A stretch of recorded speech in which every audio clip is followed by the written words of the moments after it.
Welcome everyone, and welcome to Wednesday's Tips with Kimberly. Well, today we are going to explore finishing the edges of your fabric. We are going to do this on the Presto 2 as well as the Solaris. So both of these machines and many of the machines that you have out there, this is not a machine specific stitch. There are many overcasting stitches that you can use.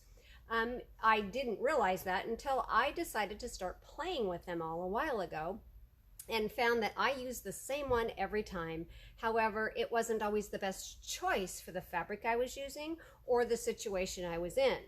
So what I chose to do was stitch out on a piece of fabric, and this is a regular piece of cotton, and I stitched every stitch that was in my particular machine so that I would have a reference chart to go back to.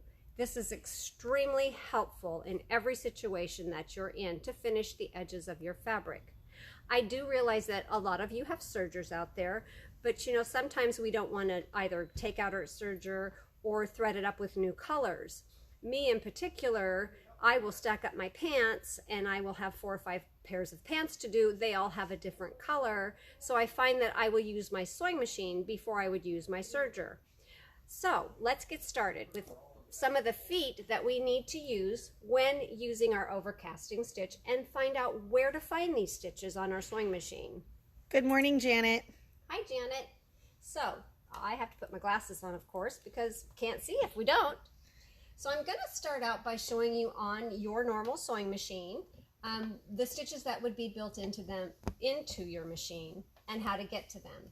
Keep in mind, most sewing machines, whether it have 5 stitches or 20 stitches or thousands of stitches, they're going to 99% of the time have at least one overcasting stitch in them. So as I run my finger along the top here, I'm going to start with my stitch number 11 on my Presto 2. This is a broken up zigzag. So that broken up zigzag will help in many situations. If you're doing elastic, you're sewing on elastic, it has the broken up stitch. I don't know that you can see that. Can we zoom in that? It has that broken up stitch, so your stitch isn't a total stitch, giving it some stretch to it. So you can use that particular one. I would look at my chart and say it would work well on medium to heavyweight fabrics, stretch fabrics, and elastic. So would that be the 2-step and 3-step zigzags, Kimberly? Exactly. Okay. My next one over is going to have, I believe it's 3 breaks in it. So those are some that you're going to use for your stretch elastic. So I also took into account when I type in these stitches, and I'm going to go ahead and bring that stitch in my machine. So we're going to go with 11. I always want to look at what foot my machine is telling me to put in for that particular stitch. So I went ahead and wrote that on the bottom of my cheat sheet. Okay, so it's telling me to put my J foot in, and it's got a reason for it, so I always follow it. When my machine tells me to put a foot in, unless I have found there's a better foot and tested it, I will use what my machine tells me. So as I move on down the line, I'm going to have stitch number 13. It's going to be different on my sheet because I did this last night on my Luminaire, my Brother Luminaire. So this one's telling me it's for light and medium fabrics. So I did a little bit of testing with that stitch last night. I'm sorry, Melissa's my Vanna. She always puts it where it needs to go. Okay, so I did that stitch on, actually I didn't. That wasn't the one I used, although I could have sworn I did use that one. I'm pretty sure I did. Let me find where I did that one. Oh, here we go. I did that one on my Dupioni. Now, can you see how my Dupioni was bunching up on the edge here? So I wished I would have had this foot at home, but I did not. That one, when I did, it calls for your foot. We're going to type that in again. That's talking or asking for my G foot, which is right here. And I'm going to show you how to use that in just a minute. I wished I would have had this foot. This is called the blind hem foot. Can we see that, you guys? Blind hem foot. It's an adjustable blind hem foot, so not the one you get with your machines. No, I'm able to adjust the width of my my stitch, and I can adjust it on my machine so that I can run my fabric right along the edge of that foot. Okay, so as we go on down the line, number 14 is always my favorite. It's always been my go-to stitch. I just get the best results out of it. So I'm going to show you number 14 up close. It would be this one right here. So you see how you can see that stitch? I use this one a lot because not only am I getting my reinforced straight stitch with it, it's finishing the edges of my fabric, and I like that feature. So as we go through here, you will see more of that, but I'm going to show you what I did. I took my stitch length and my stitch width, and I've changed them on this fabric. Someday I will get used to where these need to be held so that Melissa doesn't have to do that. So can you guys see that with that yellow thread there? I'm hoping. If not, we're going to go ahead and we're going to stitch that one out over here in just a minute. So I took the regular stitch length and stitch width that's programmed into my machine, and I did a little playing with it so that I would get the result that I need for that project. Okay, and then as we go down, the next one kind of looks like a ladder stitch. Okay, you got it. I don't typically use that one a lot. I find that that one for me bunches my fabric up just a little bit too much, but if I was to be doing heavier fabrics, that might work better for me. It works really good on denim. I have used it. Okay, so the next one is going to be our stretch fabric stitch. It almost looks like a blanket stitch, and I can't tell you that I haven't used that one more than once for a blanket stitch. And the next one down is going to be the same looking stitch, only it has an extra stitch in there for you, and that's going to be for your stretch fabrics. So now that we've gone through a few of the stitches, I'm going to go ahead and move on over to the Solaris, where we're going to actually stitch some of these out and talk about the feet that we use. Okay, so you of course have your regular J-foot on your machine right now, and many of your stitches are going to call for that J stitch, but you may have troubles guiding it along with that. So that's when I would take and I would remove my J-foot, and I would put in my blind hem foot. So I'm going to go ahead and attach that real quick. And I gave you all the secret of how to attach that last week, and I just didn't do it. But so see, with my J-foot, I have no guide on it, but I want to make sure and stay right. Are you able to see that, Melissa? Right on a guide, because I want it to be the same all the way down. So as I stitch it, we're going to go ahead and move on up here. And we're going to do one of my favorite ones. Well, let's go ahead and do that one. As I stitch it, I'm guiding my fabric right along the edge of it. Okay, we're going to go ahead and cut that. I'm not right in front of it, so I didn't see that I wasn't right on it, but you'd have a much easier time guiding it in the same spot all the time. So your G-foot, which is what she's calling for. Oh, so she's a she, is she? Sure. I'm going to steal this one back. I'm not sure where my Solaris one went. With my G-foot, if you can see it up nice and close, you've got a pin in the center of it. That pin helps guide that stitch for you. You also have a guide bar right on the side of your foot here. So we're going to attach that one, and I'm going to tell you why you want to be real careful with that foot. Melissa, can you zoom in on that? Was that possible? We're going to see how close we can get. I'm going to use these rather than my lovely fingernails.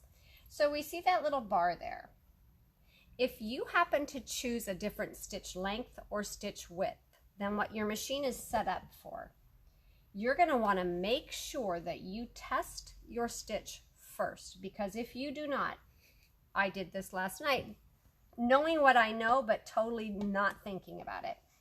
If you don't check to make sure it skips over that bar, you can say goodbye to your needle. And I did do it. So that's okay. I know where you can get more. I do too. So your machine is programmed with the stitch length and stitch width for each stitch. So we're going to go ahead and move on to 17 because like I have said many times, it is my favorite. And I'm going to stitch it out. How many of you guys have actually used these functions on your machine? I'm curious. So when I hem my pants, I will always do this on the edge of my pants and then I'll turn it over and do my blind hem. So when you're using your overcasting foot, and you pull your fabric off, I don't know if you guys could see this, but I pulled my fabric back. If you don't pull it back, it's not going to come off of this little hook right here. You're going to. I need the light. Okay, so this little hook right here. So just simply take your fabric. We're going to do that one more time just so to make sure that you guys get that, because if you don't, it pulls your fabric and it makes it really tough to pull it off. So we're going to stitch that through just a little bit more. And then while we're in this, before I do that, I'm going to come over and I'm going to change my stitch width. I'm going to change my stitch length. Actually, let's make that a little bit bigger so that I can show you how you can adjust it for whatever project or fabric you are using. Okay, so now when I pull this off, I'm not going to pull to my side because you see how that's pulling on that bar? That's not going to work for you. But if you just pull back, it's going to come right out. And so now you can see the different look that you're going to get on your stitch. And do you see how my stitches are separated up here versus all together? So very rarely do I change my stitch length or width on this particular stitch. Okay, so. Oh, I hear a question. So as I move along, let's go ahead and stitch this number 18 out real quick for you, because I was talking about how it eats up your fabric if you're using it on the wrong fabric. And I'm using flannel today just because it's kind of a medium weight and yet it's not too heavy, and it gives us you can see it for all fabrics. Okay, so we pulled that back, and actually it did a really nice job on my flannel. Okay, so these next few that we have down here, they are not in quite a few machines, but when you guys have the Solaris or the Luminaire or any of the upper line machines, they are probably going to have more options for you. So I'm going to touch this one. Now, you wouldn't necessarily think that's an overcasting stitch. However, it is. And I really like it. I truthfully don't think I realized that was an overcasting stitch until I decided to start doing some research. And I'm falling in love with it. I think it's going to be one of my new favorites. So that one is going to give you just a little bit of different look. And if you look down here, you can see I still have my straight stitch. So you think, Kimberly, what does that mean for me? Well, you can actually skip a stitch or skip a process if you're using a stitch like this. So a lot of times if I've got my fabrics together and I know I'm doing my 5/8 inch seam, I will run it out here, and I quite frankly, I would probably put this foot on or even leave my J foot on. Let's leave our J foot on for this process. And you can, like I like to make pajama bottoms. I would throw that stitch in, I would run it, speed her up a little bit. Did we come unthreaded? We did. We came unthreaded. Well, I think I got it all stuck. See, this happens to everybody, you guys, not just you.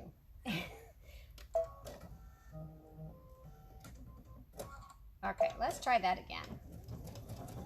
So you notice how I'm running it on the outside because I've cut my pieces and I'm supposed to have a 5/8 inch seam on there.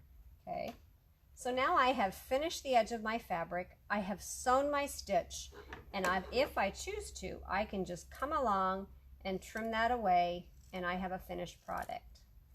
You're brave. I am brave. The reason I like this is I can try my pants on, make sure they fit, and then move on from there. Okay, So we're going to back up a little bit on our screen here. And do you remember last week how I told you if you weren't sure what that stitch was for, that you could find it because you have a question? So you're going to go to your question mark, you're going to look up your pattern explanation, and it's going to tell you exactly what that stitch is for. Look down below. I have 4 pages teaching me how to do that stitch. All right, you guys, and it's going to teach you all about your foot. So overcasting is easy. Finishing your the edges of your fabric is very important because when you wash certain fabrics, they are going to fray. So that'll give you a nice clean look. I hope you guys learned a lot about your overcasting and why it's important to do it. We're going to kind of do a little bit of survey and see what kinds of things you guys would like to learn. So next week we have a couple choices. We are either going to do zippers or gathering, or ruffle, gathering and ruffle, showing you the difference between the two. So let us know what you guys want to do, and I will see you next week on Wednesday. Have a good week.